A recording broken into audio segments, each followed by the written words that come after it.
18절부터 21절까지의 말씀 시작. 내가 이 두루마리의 애언의 말씀을 듣는 모든 사람에게 증언하노니 만일 누구든지 이것들 외에 더하면 하나님이 이 두루마리에 기록된 재앙들을 그에게 더하실 것이요 만일 누구든지 이 두루마리의 애언의 말씀에서 제하여 버리면 하나님이 이 두루마리에 기록된 생명나무와 및 거룩한 성의 참여함을 제하여 버리시리라. 이것들을 증언하신 이가 이르시되 내가 진실로 속히 오리라 하시거늘 아멘. 주 예수여 오시옵소서. 주 예수의 은혜가 모든 자들에게 있을지어다. 아멘. 그리스도인들에게는 두 개의 나라가 있습니다. 하나는 자신의 조국입니다. 우리에게는 대한민국이라는 조국이 있습니다. 다른 하나는 우리 기독교 신자들의 영원한 나라입니다. 천국이지요. 하나님의 나라입니다. 그러므로 신자들은 두 나라의 국민입니다. 어느 것 하나 덜 중요하거나 소홀하게 여겨서는 안 되죠. 벨직 신앙 고백서는 바로 이 부분을 놓치지 않고 우리에게 잘 알려주었습니다. 지난 시간에 배운 36조였죠. 국가, 정부와 교회를 가르쳐주면서 우리가 두 나라의 국민으로서 어떻게 우리 정부를 그리고 국가를 위하여 생각하고 기도하고 또 따라야 하는지를 가르쳐 주었습니다. 우리 믿음의 선배들은 국가를 향해서도 신실했습니다. 국가를 대항하거나 권력에 충돌하는 사람들이 아니라 자신이 속한 나라가 하나님의 다스림 아래에 있기를 구하였습니다. 국가 정부를 매우 중요하게 여겼습니다. 그 이유는 무엇 때문이었습니까?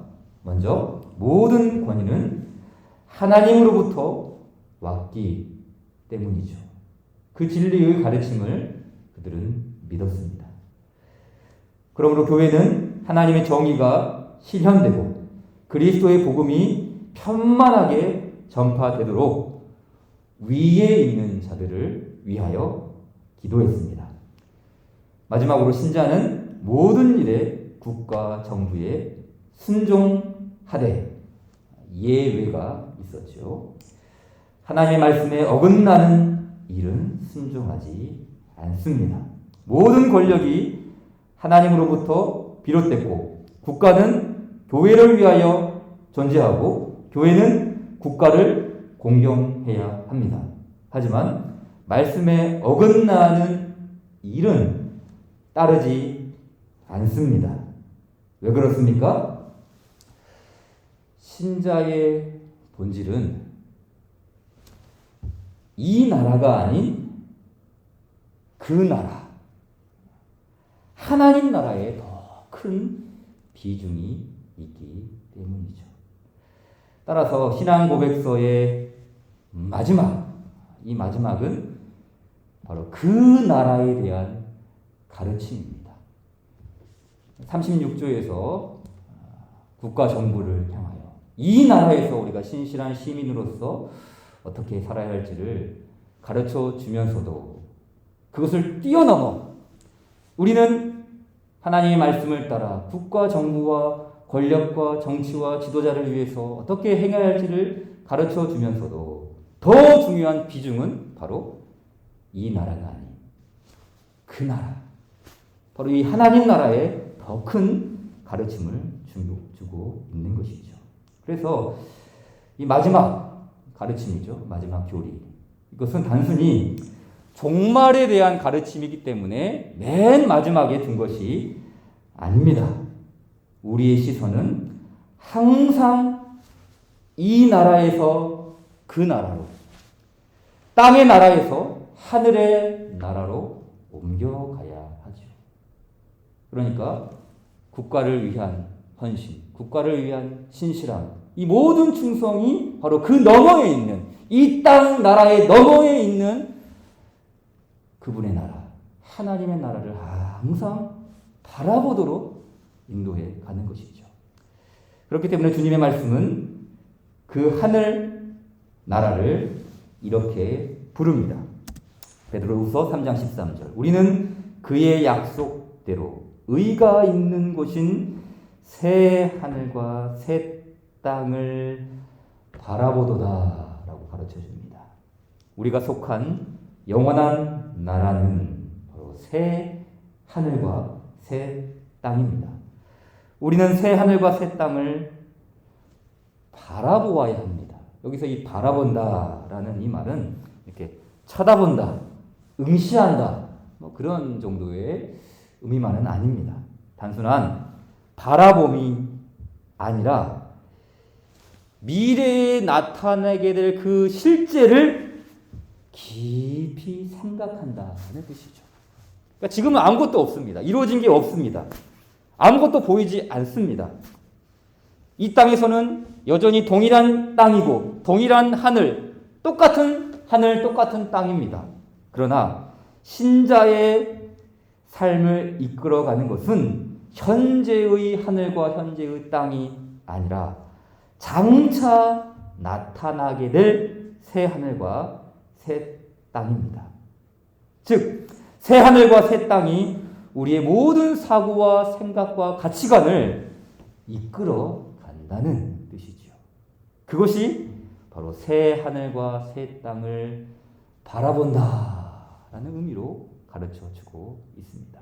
자, 그렇다면 우리는 왜 새 하늘과 새 땅을 바라보면서 살아야 할까요? 우리의 생각과 추구하는 방향이 새 하늘과 새 땅이어야 합니까? 자, 먼저 새 하늘과 새 땅은 그리스도의 재림에 대한 신앙 고백이기 때문입니다. 이 새 하늘과 새 땅은 그리스도께서 다시 오실 바로 그 중요한 교훈을 우리에게 가르쳐주고 있기 때문이죠. 자, 오늘 고백서의 내용을 한번 살펴보도록 하겠습니다.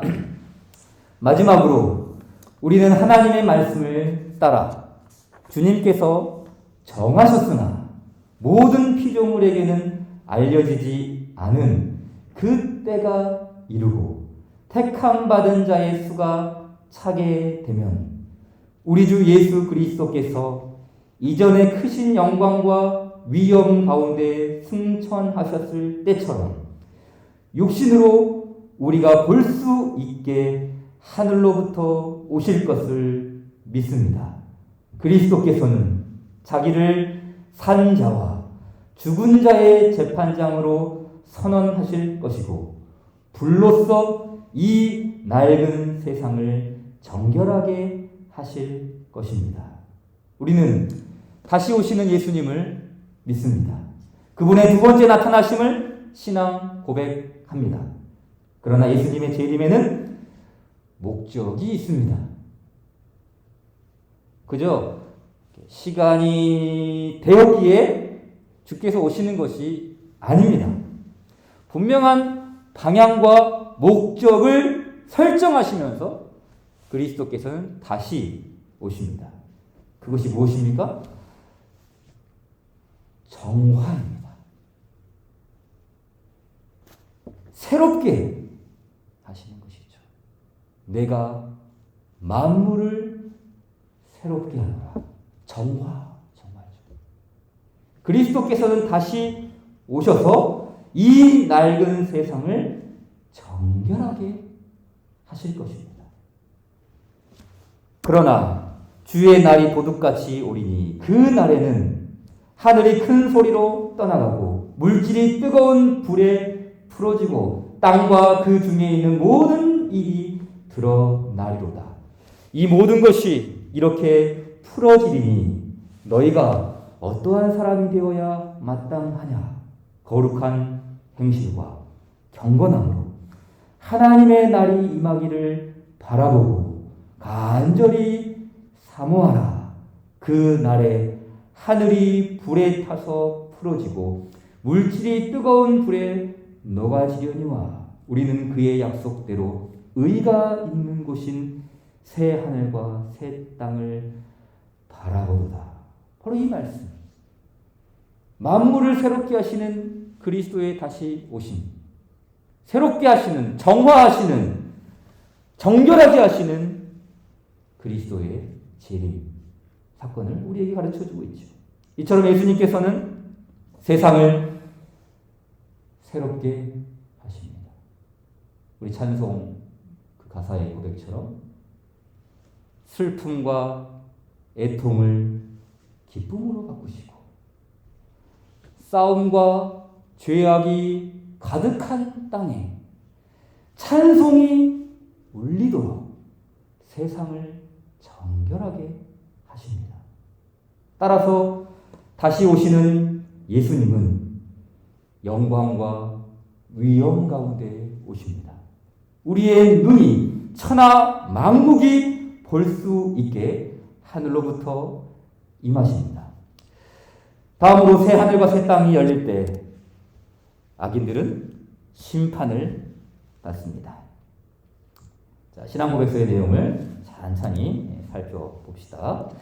그때의 세상 처음부터 마지막까지 살았던 모든 사람이 남자와 여자와 아이 할 것 없이 모두 천사장의 소리와 하나님의 나팔 소리에 소환되어 이 위대하신 재판장 앞에 각각 서게 될 것입니다.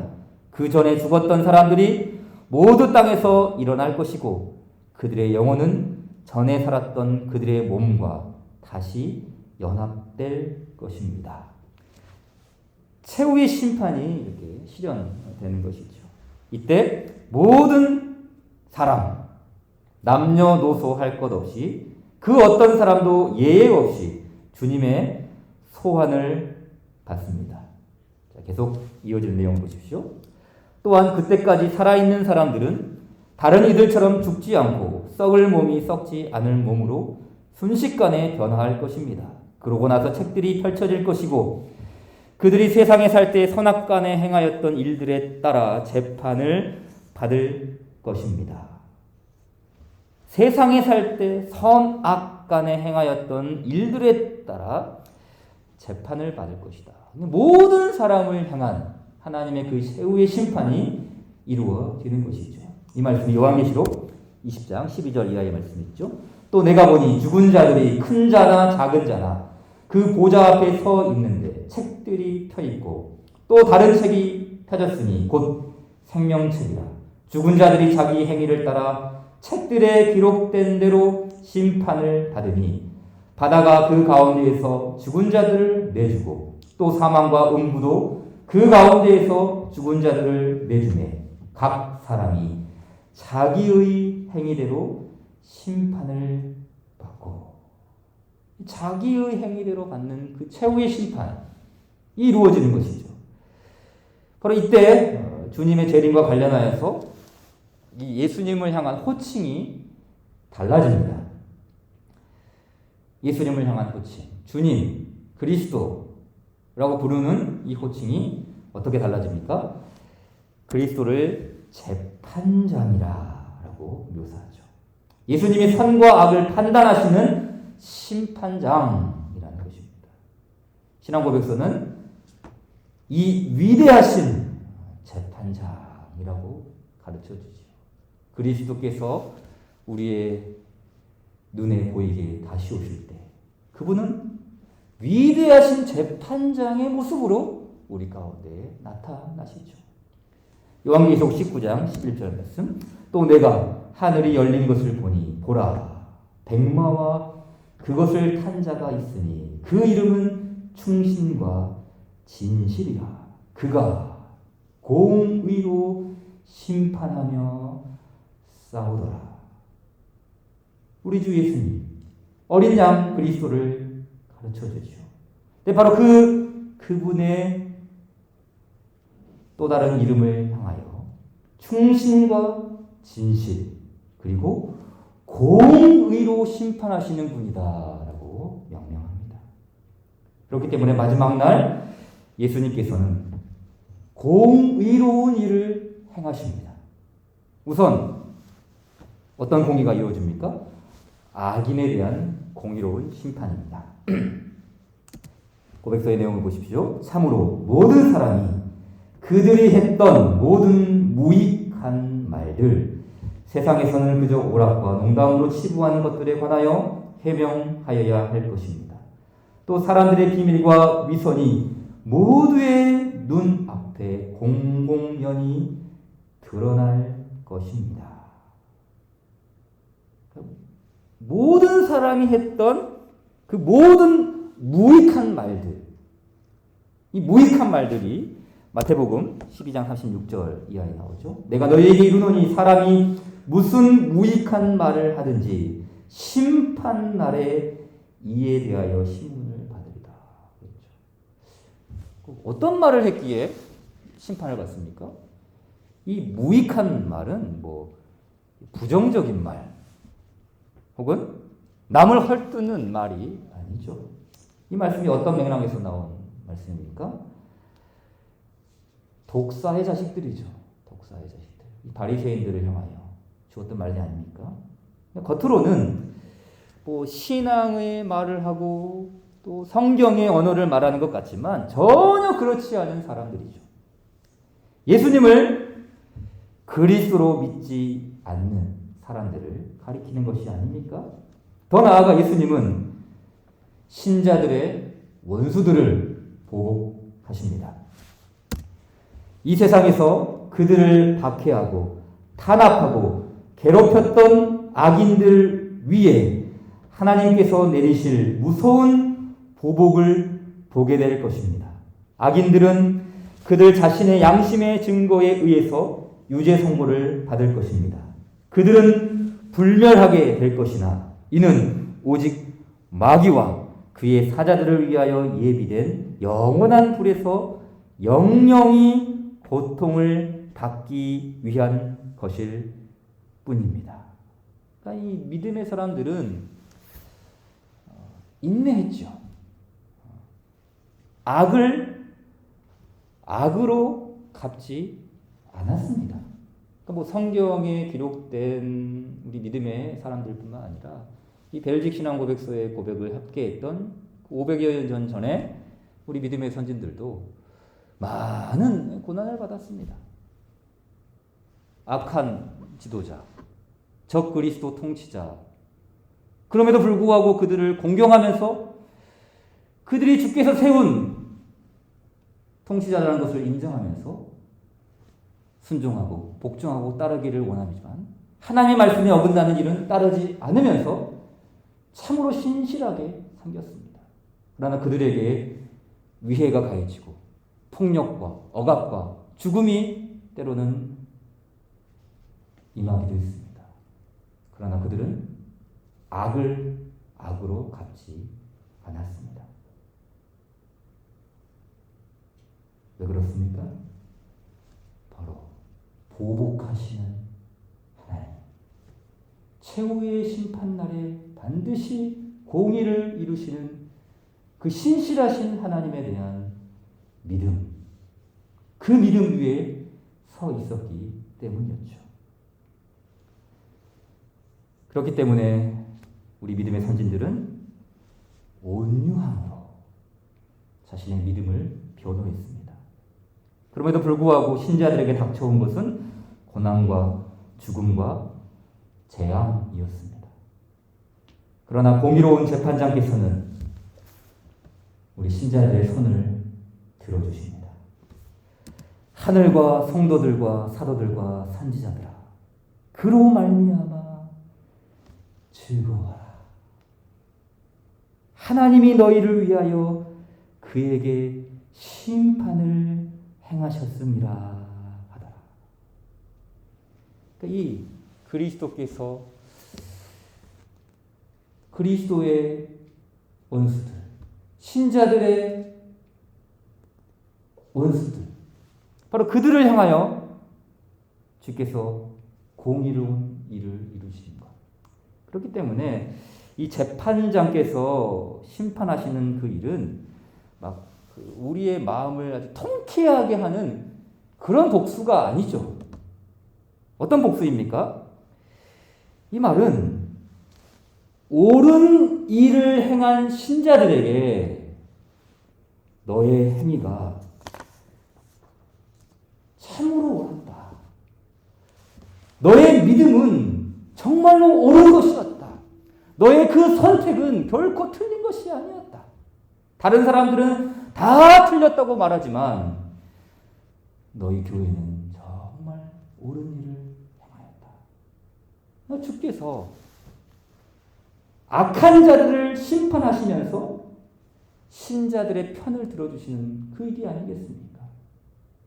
그렇기 때문에 주께서 원수들을 보복하시는 일은 단순한 우리 마음의 그 시원한 통쾌함 그것이 아니라 우리가 주님 편에 서 있었다는 사실을 주께서 인정해 주셨습니다. 우리가 행하는 그 모든 일이 결코 허무한 일이 아니었습니다. 주님께서 우리의 손을 들어주시는 참으로 아름답고 선한 그런 주의 공의로운 일이 아니겠습니까?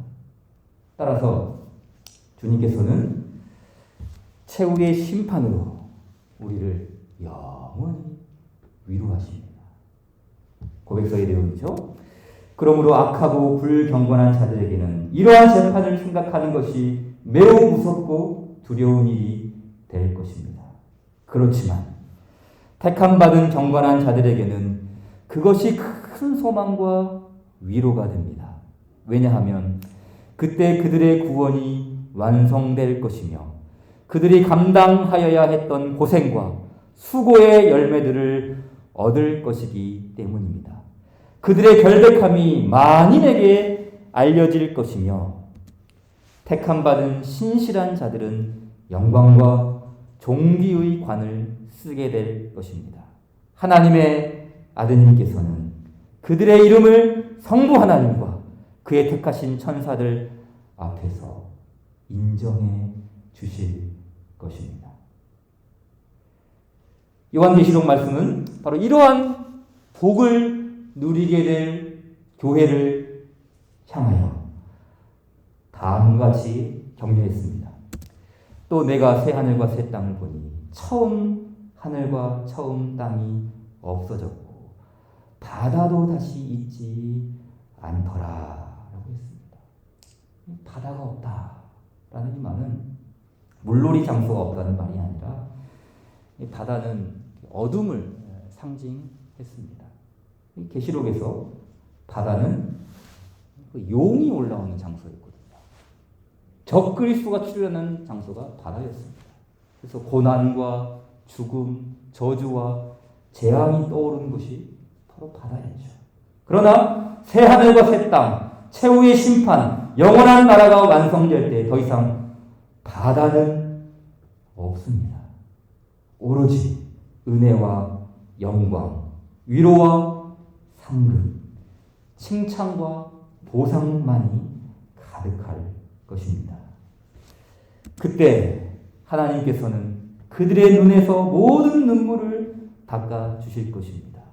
그리고 그들의 대의, 곧 지금은 세상의 많은 재판장과 통치자들로부터 이단이나 불경건한 자들이라고 정죄받는 그들의 대의가 그때에는 하나님의 아드님의 대의인 것으로 드러날 것입니다.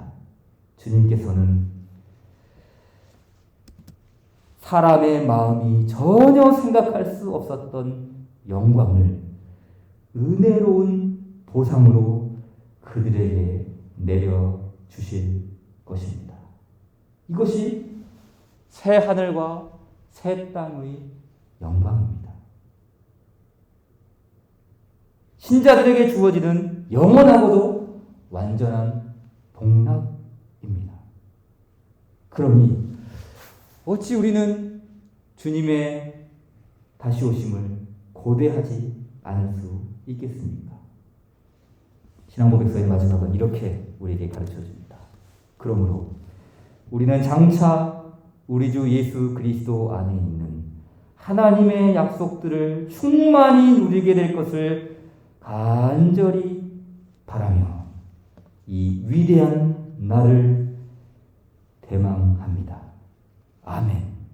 주 예수여 오시옵소서. 우리는 이 위대한 날을 대망합니다. 찬송 170장 부릅시다.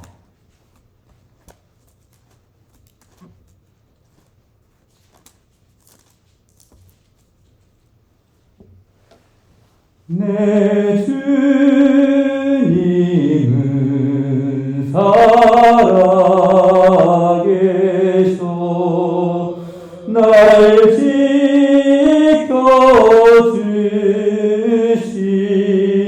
지켜주시니 그 큰 사랑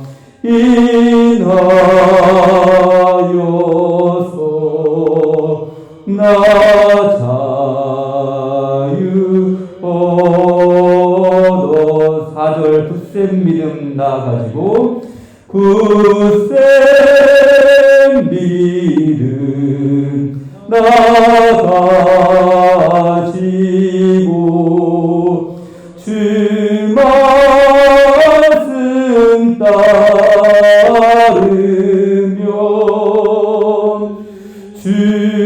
주님 다시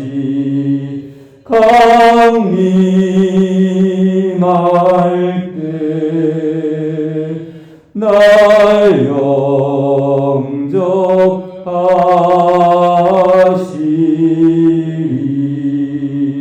영접하시리.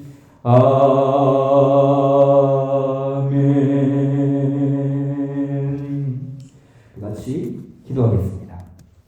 하늘에 계신 우리 아버지여, 이름이 거룩히 여김을 받으시오며 나라의 임하옵시며 뜻이 하늘에서 이룬 것 같이 땅에서도 이루어지이다. 오늘날 우리에게 일용할 양식을 주옵시고 우리가 우리에게 죄 지은 자를 사하여 준 것 같이 우리 죄를 사하여 주옵시고 우리를 시험에 들게 하지 마옵시며 다만 악에서 구하옵소서. 대개 나라와 권세와 영광이 아버지께 영원히 있사옵나이다.